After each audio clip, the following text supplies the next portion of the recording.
agaasimayaasha wasaaradda ganacsiga iyo waxbarashada Soomaaliland ay weheliyaan wakiilka hay'adda Tamkin Foundation Maxamed Axmed Cagaweyne Dr. Obolos iyo mas'uuliyiin ka socotay bahda caafimaadka iyo Dr. Maxamed Libaax ayaa booqasho indhandheena ku tagay isbitaalka degmada Wajaale. Booqashadan mas'uuliyiintani ayaa la xidhiidhay in la hubiyo qaabka ugu fiican isbitaalku u shaqeyn karo isla markaana ugu adeegi karo dadka bukaanka. Geesta kalena waxay mas'uuliyiintani cod dheer baaq ugu direen dadka isbitaalka gaarkiisa kula beeraha inay si degdeg ugu banayaan dariiqa tagaya isbitaalka maadaama isbitaalku uu adeegayo ama ay ka faa'iideysanayaan dadka deegaankaasi. Sidoo kale waxay baaq u direen qurba joogta iyo qurqur joogta gobolka Gabiley ganacsatada Wajaale inay ka qayb qaataan dhismaha wadada isbitaalka degmada Wajaale oo baahi weyn u qabaan shacabka ku dhaqan degmadaasi. Waxaana ugu horreyn warfideenada la hadlay wakiilka hay'adda Tamkin Foundation Maxamed Axmed Cagaweyne. ujeedada maanta kormeerkayga wuxuu ahaa kulay waxaanu aad u yahay gurjoogna dhawaan in isbitaalku furmo oo shaqadiisii bilaabanto oo xariga laga jaro marka agaasimayaasha iyo dhaqaatiirtu wax isku xilsaareen in wixii ka dhiman iyo talo bixinta iyo sidii matalan isbitaalka uu shaqo loogu shaqeeyay lahaa howlgalkiisa ayuu kormeerkaygu xuseeyaa iyo qodobka labaad oo ah wadada isbitaalka loo soo mari lahaa oo iyaduna aad iyo aad u cadilan oo hadii markuu doon iyadu ay aad u adag tahay maritaankeedu. agaasimaha wasaaradda ganacsiga iyo maalgashiga Soomaaliland Maxamed Sheekh Cumar ayaa isaguna ka dhawaajiyay ama dhaqaatiirta iyo agaasimaha guud iyo dhammaan inta xilkaska isu xilqaaday in ay soo arkaan ama ka tala bixiyaan ama soo booqdaan isbitaalkan inoo soo kordhay ee ay noo hirgeliyeen Sheekh Maxamed bin Rashid Al Maktoub iyo shirkadda Tamkin oo uu markaa oday ka yahay ama uu madax u yahay Maxamed Axmed Cagaweyne يعني آدي أدمن لما تقول سلامي يعني أنتي كقريب قشة ولا وحوي صدقة جارية يعني إسبتال كوكل اللي اسمه يسوع وواحد الدنيا ذا إياه آخرة ذا لبضة بالنفع يسوع والصعون أيوه مركا أنا بعدين ما يروح وحمر أورن لها دتك الدجان كه إن له لو دختر الله كانوا ونكوجو لسنة فيسكي كوباد لكن دختركي وحو بهاي حنانين إلالين إيو سيهاجاتين وحي كردمان إن لو داره marka dad intaas oo kilomitir inoo jira oo inta inoo soo socday ama dhaqaalahooda intay soo direen ay inoo keeneen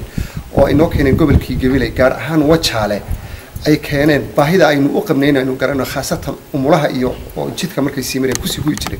wax loo baahan yahay wixii hadii aynu helno inaynu adkaysano marka waxaan ku baaqayaa oo ugu baaqayaa ganacsatada iyo dadka wax haysta iyo odayaasha number 1 in horta laga qayb qaato dhismaha jidka in la dhiso koow oo cidna lagu haleyn oo laga dhigo يعني بريورتيga ugu horeeya in jidka la dhiso waa koow. sidoo kale agaasimaha tacliinta sare ee wasaaradda waxbarashada Abiib Axmed Cali ayaa baaq u diray in si degdeg loo banayo wadadaasi isbitaalka u imanaysa sidoo kalena wuxuu mahadnaq ballaaran u soo jeediyay muwaadinkii bixiyay dhulka uu ku fadhiyo isbitaalku iyo waliba hay'adda Tamkin Foundation ee isbitaalkaasi hirgelisay halka waxaan uga dirayaa baaq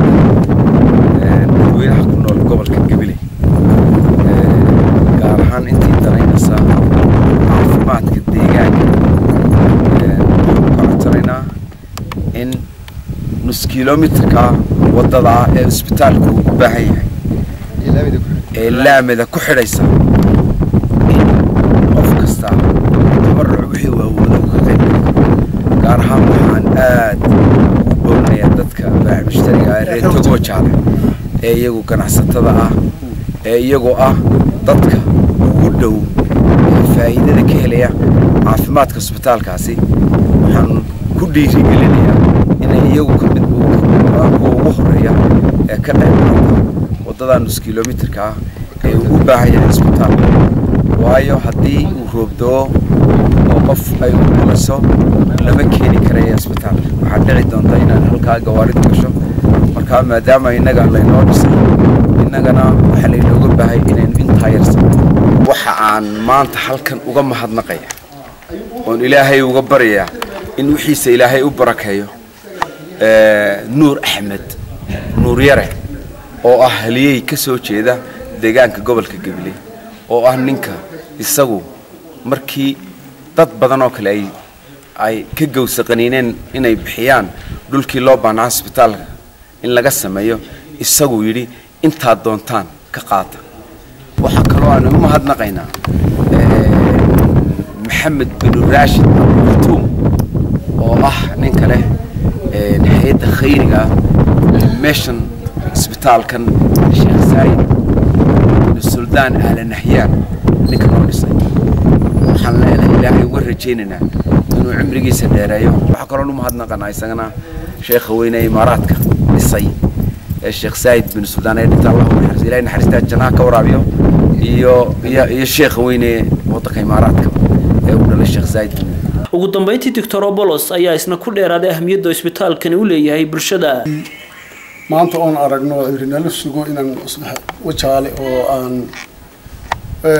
dhibaatooyin badan ka haysan xagga caafimaadka aan maanta dhex taaganahay cusbitaal kolley lagama waayo wagash waxaan leenahay dawladuna maamulkeeda kolley kormeer bay yeelanaysaa ha yeelato maamulka meesha wax ka xun yihiin iyadaa le laakiinse dadweynuhu inuu kala qayb qaato ayaa aad u muhiim waxa maanta aan aad ugu sii adkeynaya hadalkii agaasimaha guud ee ganacsiga uu yidhi oo aan sii daba joogo waxa muhiim ah oo lagama maarmaan intaa yaree jidkaa yaree intaa u hadhay in mataqaana muxuu ahaa la dhammaystiro dadweynaha ku dawlad ku jira ku shacaba ku kala wixii dadka ka faa'iideysanaya waxaan leeyahay runtii idinku gubaabeynaya shacbi iyo dadweyne iyo dawladba in isbitaalka si habboon oo fiican oo qurux badan oo dhammaystiran oo aan runtii dad cilmi aqoon-yahani ay ka shaqeeyeen ayaa loo dhisay inaanu faraheena ka bixin ee aynu adkayno si kastaba ahaatee isbitaalkan ayaa waxaa hirgelisay hay'adda Tamkin Foundation oo u soo wakiilatay Maxamed Axmed Cagaweyne waa Jaafar Cawil Hereri shabakada wararka ee Gabriel News degmada Wajaale